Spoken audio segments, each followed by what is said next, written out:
Hey, I'd like to welcome you to another episode of Mission Matters. My name is Adam Torres, and if you'd like to apply to be a guest on the show, just head on over to missionmatters.com and click on Be Our Guest to apply.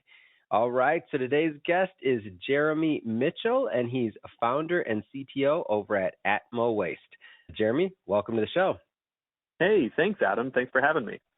All right, good to have you here, and correct me if I'm wrong, we met at an investment conference recently, right? Yes, that's correct. Yeah, end of March we met in Newport Beach. Was that the one in Newport? Really? Yeah, that was the one in Newport. How'd you like it? Like, how did it turn out for you? I know there was a lot of conversations, a lot of going on. Like how'd it go? Oh my gosh, I met so many interesting people there. I got a lot of good advice. I think overall it was a win for us just because we got so much exposure. It was my first conference that I went to representing Atmo Waste. We just stepped out at the beginning of March looking for investments. Yeah, it was really a great experience. That's amazing. And so I'm just saying this because next year I think I'm going back. Like next year I think I'm going back. To me, I feel like the quality of the guests, the people, the conversations I was having, I thought it was amazing. Like for you, you feel like the quality, the crowd, everything was pretty cool there too?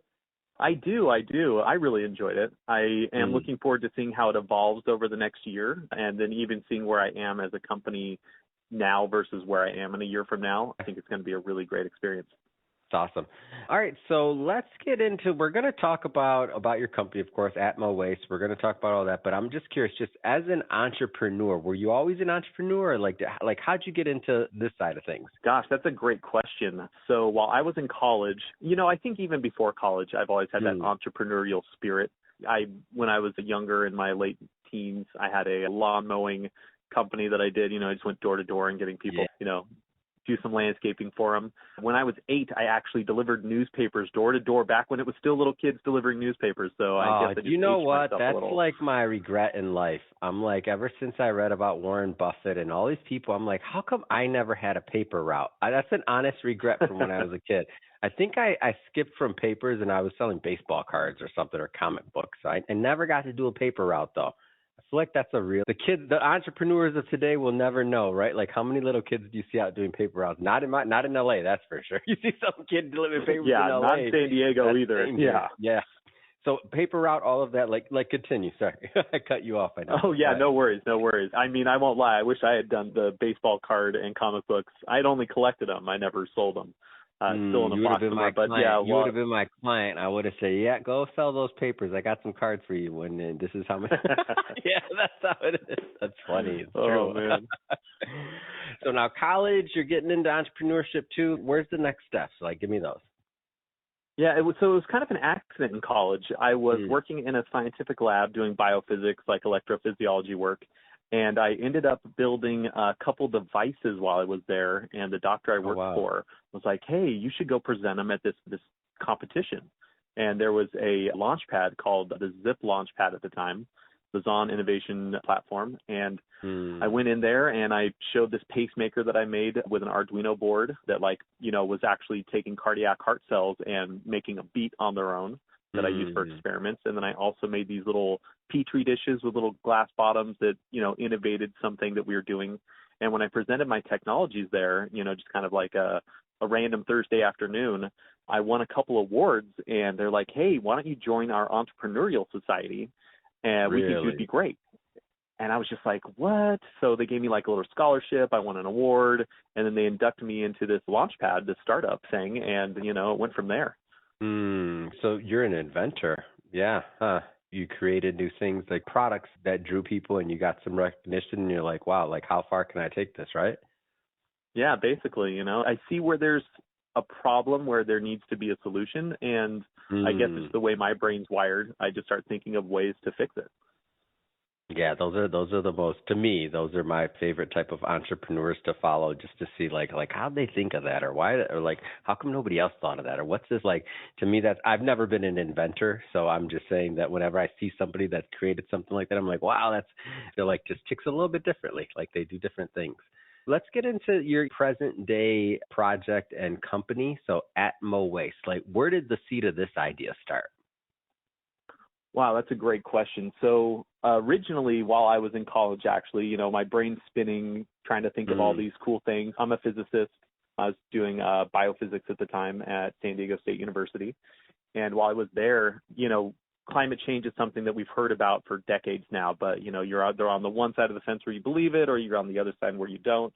I think these days it's kind of shown that it's getting a little bit worse and worse as the years go on. So I thought about it a little bit, and then when I left college, I was giving it a lot of thought, and I even applied at SpaceX and worked at SpaceX for a short period of time. And I originally applied to do some life support safety system stuff, ECLSS they call it. And I thought I was going to be doing like carbon capture, like in a module or something like that, like that people breathe in and out for space travel. And instead they were like, oh, hey, actually we have this need over here to build rocket engines. We need to make them reusable 10 to 100 times with refurbishment. It was like the Block 5 project. And so I kind of got shuffled over there, and I was like, oh my gosh, I'm really interested in carbon capture though, and like how we can actually physically capture carbon and do something with it. And I started sending emails to everybody while I was still working there, and I never really got the responses I was looking for, especially since Mars has so much carbon dioxide on it. So I was like, you know what, when I had the opportunity and left SpaceX, I was like, hey, you know what, I'm going to start a company that directly tries to capture carbon dioxide from the atmosphere and turn it into a usable product, right? Because you have to have the business end of it too. Like, what can you turn it into? So that's kind of where it all started. And then I got into another launch pad right after I left SpaceX. And 1 month in, like almost exactly a month in, COVID hit. And everything shut down. So during that period of time, that hit us. Oh yeah, we could have a moment for that one, because that was tough on all entrepreneurs, and especially like the timing of things, right? When they thought, that's why I'm always so like, it's like a miracle that a company ever works when you think about all the external forces that can stop everything, right? Right. You're right. I just needed a moment of silence for those there you go. COVID happening. At some point, you re-engage in this, and how does that work out for you? I did. So one of the very serendipitous moments, a happy accident happened during COVID. Elon Musk came out of the woodwork, and he was like, hey, on Earth Day, he said he was going to fund a $100 million competition through X Prize. And they call it the Elon Musk Carbon Capture Competition, for companies to come up with their novel technologies to remove carbon dioxide from the air, directly from the air in some way, shape, or form, and turn it into a company or a business.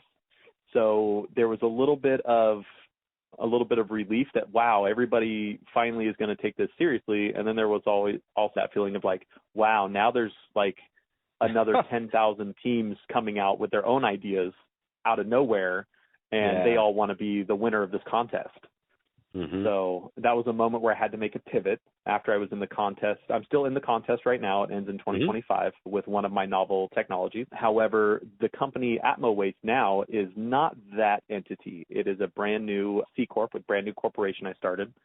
And we're no longer just trying to use one technology to pull carbon dioxide out of the air and turn it into, what my project was turning it into diamonds, green diamond machine, right? I thought, what can carbon turn into? Graphite, pencil lead, diamonds. And I really had a smaller view at the time. And then I realized that there were so many other companies out there turning carbon dioxide into things already from a different X Prize competition. And I was like, wow, what we really should do is not focus on just one technology and one thing it can be recycled into. We should focus on taking all the different carbon capture technologies and all the different recycling technologies and putting them together under one roof so that we can have an atmospheric waste management service, if you will. That is kind of what my dream was, is turn this into a public utility, kind of like electricity became a public utility. Wow, that's interesting. That's interesting. I do want to take maybe just like a step back. I don't want to assume that everybody understands part of even how this works. So let's just, the layman's view, how does carbon removal even work? That's a good question. So think about it like this. In the air that we're breathing right now, it's made up of a bunch of different gases. There's a lot of nitrogen in it, kind of an inert gas. We just breathe it in and out. But when we breathe in oxygen in our bodies, we convert it into carbon dioxide, and then it goes out into the world, right? So kind of the way that carbon dioxide is made in general is, oxygen goes into a system, it's combusted, and then out comes carbon dioxide. So whether it's a fire, you're burning gasoline in your car or a bonfire at the beach, you have this oxygen being turned into carbon dioxide. So it's just another little molecule in the air floating around. And what we're trying to do is basically vacuum up the air, if you will, and collect that carbon dioxide and sort it so that we keep only the carbon dioxide and then put the rest of it, the clean oxygen, the nitrogen, all the other gases back into the air. So we're just kind of like vacuuming the air and filtering out the bad stuff and then putting the good stuff back out. Yeah. And like use case scenarios, you mentioned some of them, but maybe just go just a little bit further for me. So like in terms of, okay, so now we have this waste, right? This atmospheric waste, and we're thinking about recycling it into different things. And so I'm just trying to take it maybe a step back or excuse me, a step further on, especially as you get into creating this public utility of it. Like what some of the use cases are going to be for that waste that's recycled. Sure, yeah. So some of the really innovative things that they've come up with are taking this carbon dioxide that we've collected and turning it into things like green concrete is what some people call it, or net zero concrete. It's where you're actually able to take carbon dioxide and make more concrete out of it than you normally would be able to. People are able to make some things called biochar, which help with agricultural farming, and it's also kind of like a form of charcoal, if you will. It's just like pure carbon that's able to be sequestered into the earth a little bit more. And there are even some really interesting companies that are able to make different construction materials, carbon fiber, and even a company, I'm going to tell you this right now, that's making vodka out of carbon dioxide that's collected. Come on. I'm really? not kidding, yeah. Yes, oh, the air Jeremy, company. why are humans like that? And I'm a human too, so when I say this, I'm going to say it, and I'm not dissing this thing, but it's like, okay, the first thing is like, I wonder, can we drink it? No, right? How's this gonna? Right. You always know how that idea starts. Like, I don't even have to conduct the interview with that founder. I could do it one side. So tell me, XYZ founder, how did you get the idea for your vodka out of carbon? Let me see. What's the answer? Everyone can guess. Well, I was having a drink at the bar, and I thought I was breathing out, and I thought, why not? Why not? It's amazing, by the way. It always goes back to a couple of things. I won't go to the other ones, but Oh, no. We're no, driven. I totally we're get driven. it, yeah. We're driven. Oh, yeah, the human race, bunch of characters, that's for sure. Oh, that's amazing. Like, and then that's the one that everybody wants to crowd, like, oh my gosh, like, let's taste it, right? It's like, oh, I know. I've been so interested to see what it tastes like. They're sold out online, though. I've tried so many times. We're both guilty. Yep. Me too, right? Yeah, I'm sure right after this you're going to start Googling it and then find out the same thing. It's just sold out right now, waiting for that to come through. So funny.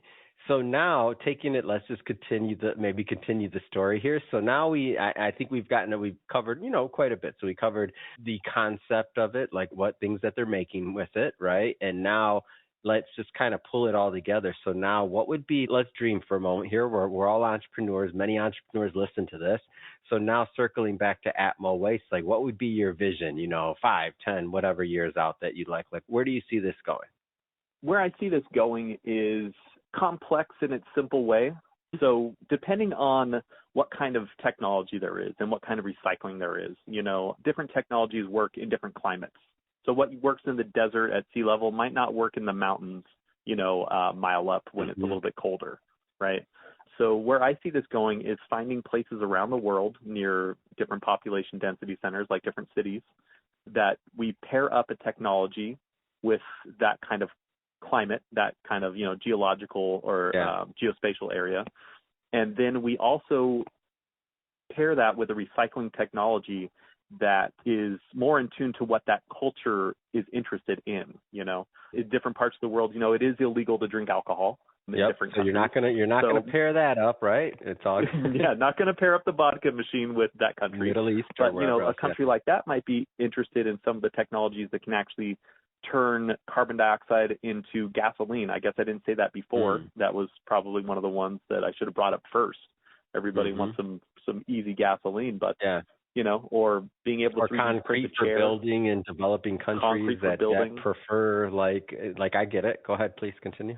Yeah, no. So some of the less developed areas being able to have concrete that stretches farther and with less of an impact on the environment. I recently went to Tanzania, And I was kind of blown away while I was in Arusha and saw how many buildings are in half construction phase because they don't have the materials all the time. They can't stretch it far enough. So some of these green concretes that might be a little bit more economically sound, would work great in these developing countries. That's great. So this ecosystem that you create, like Atmo Waste would be able to help facilitate this so that ultimately like you're creating a lot of win-win situations, right? So that obviously the local markets are benefiting, obviously the environment's benefiting, like that's a given in the entire conversation for your direction and mission for the company. But then also like businesses, the local economies and the businesses, whether it's the companies that develop the technologies, the people that are using them, that are benefiting from the end product. Like I just see a bunch of wins, the employment, the jobs, like a lot of different wins here, huh? Yeah, 100%. That's kind of the goal, is to have this new emerging industry, be a win-win for everybody. I don't want to own the technology per se for all these different machines and recycling and capture things. What I want to do is be like the trash man. They're not making trash trucks. They're not making trash cans and selling them to you. They're providing a service. And that's what we see this being, is the service of cleaning up the atmosphere and, trying to get everybody a win on their belt. Love it. Well, Jeremy, I think that's a great way to end it. Let's get some wins. That being said, if somebody is listening to this and they want to learn more about Atmo Waste, follow your journey, get connected, how do they do that? Sure. Well, you can follow us on LinkedIn. That's one of the few social media channels we use at the moment. Atmo Waste, if you search us through LinkedIn, atmowaste.com, ATMOWASTE.com. We have some really cool visuals on there, a 3D globe showing different carbon emission sources and stuff like that. Go check it out. It's fun. We built the website from scratch, so it was a fun project. You can also email me or the company at Jeremy, Jeremy, at atmowaste.com, or go online and fill out one of our forms on the website, and we'll get back to you shortly. Amazing. And for everybody listening, we'll put that link to the website in the show notes so that you can just click on it and head right on over and connect and check out the projects. And speaking of the listeners, if this is your first time with us and you haven't done it yet, hit that subscribe button, because we have many more mission-based individuals coming up. This is a daily show, so each and every day we're bringing you new content. We don't miss a day, so if you don't hit that subscribe button, you're not going to get the notification. So hit the subscribe button. And Jeremy, thank you again so much for making some time, and I expect to continue to hear more and more about Atmo Waste in the news and otherwise, and I'll be following your progress in X Prize as well. So thanks again for coming on. Thank you very much, Adam. And one more thing, guys, just hit subscribe. Hit subscribe right now. Yeah. Thanks again.